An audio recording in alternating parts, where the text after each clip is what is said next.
would go up on this hill, and at the very top, you could actually oversee where we were.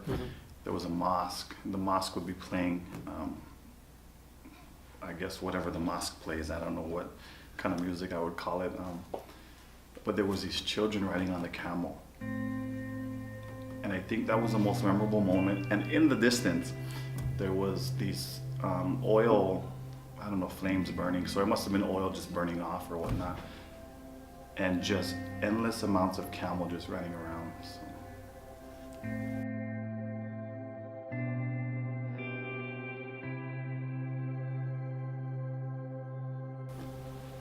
To me, every place you go, there's beauty in everything. And to see a child on the camel just reminds me of, you know, growing up in Hawaii in a sense. Of course, not the same setting, but just the childhood, you know, the children there playing with the camels and everything. So it just reminded me of back home.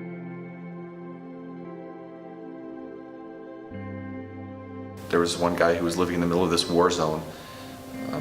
When we were getting attacked every day at our little patrol base, and everybody around us seemed like was Taliban. This one guy had his family, and he was living in this, I mean, no neighbors on either side of him, in the middle of this war zone. And he would send his kids up to our base and tell us, hey, the Taliban are planting bombs over here. And his kids would come out and point out, yep, I saw there's a bomb here. This wasn't like this yesterday. Sure enough, there'd be an IED. So you feel like, okay, well, this guy obviously isn't Taliban, so he's on our side. And there are people that we're helping, and that's what makes you feel like this is why I joined. So it's those things that you kind of, it triggers memories back in your mind that remind you of what happened there in Iraq in the war zone. And I still struggle with it today. Certain things. Sometimes I can't be around so many people that I'll just walk away, or because sometimes you can't talk to your family about it because they don't understand. And it's actually best to talk to veterans who've been in that type of war setting, because they can kind of relate, and you can bounce off of each other. So tonight I want to relax. I'm going to Elton John concert. Nice. Yeah, tonight. Yeah. Taking my 1.5-year-old daughter to go, be her first concert. We got her these headphones to try to cut down on the noise, but yeah, I think she'll enjoy it.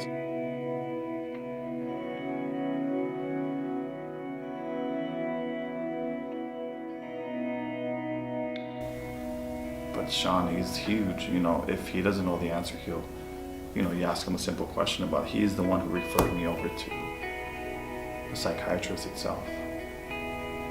So. Like today, I was down at Bitterroot College, and there was a guy who had no idea. He separated from active duty in 2004, had no idea he was eligible for VA education benefits, and so been working with him since January. Turns out he's 100% eligible for the post 9/11 GI Bill. He had a full ride and didn't even know it, essentially, you know. So today he was literally like cheering in the hallway. I thought he was going to break out and start skipping, you know, because he's like so excited that he's got something to go for. I just graduated in May, so I've been working at the Forest Service over at Fort Missoula. Yeah, it's a cool gig. I like the Forest Service a lot. It's really cool. It's a good gig for sure. We can go out to nature, we can go fish, we can go hunting, we can go hiking, and we can find that solitude that we're really looking for.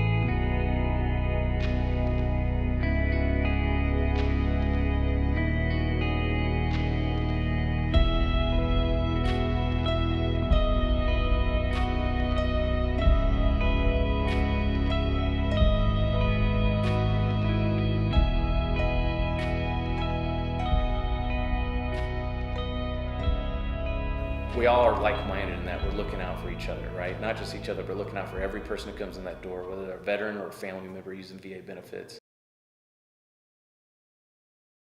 It gives you the biggest thing, and I decided in these internal conversations I had with myself after I got out, the first few months I got out, I was like, what did I really get out of that? You know, I guess you get the GI Bill, which is great. It's a phenomenal resource.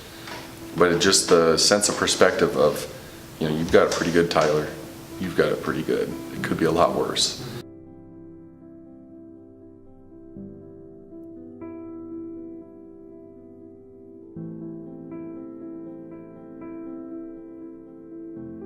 There was a insurgent attack on a convoy that was doing an order, I forget what they call it, an operation, and a few of them came back deceased. Standing there, watching these soldiers, you know, in their coffins and the flags draped over, the C-130 or the C-17, whichever plane it was, with the back down, ready to load these soldiers. I think that was one of the moments that struck me, being, I think, appreciating life at that moment, and, you know, for them sacrificing their life, going on the base, out of the base, you know, not only for me, but the Americans here in America, and people all over the world. So. Yeah, for sure.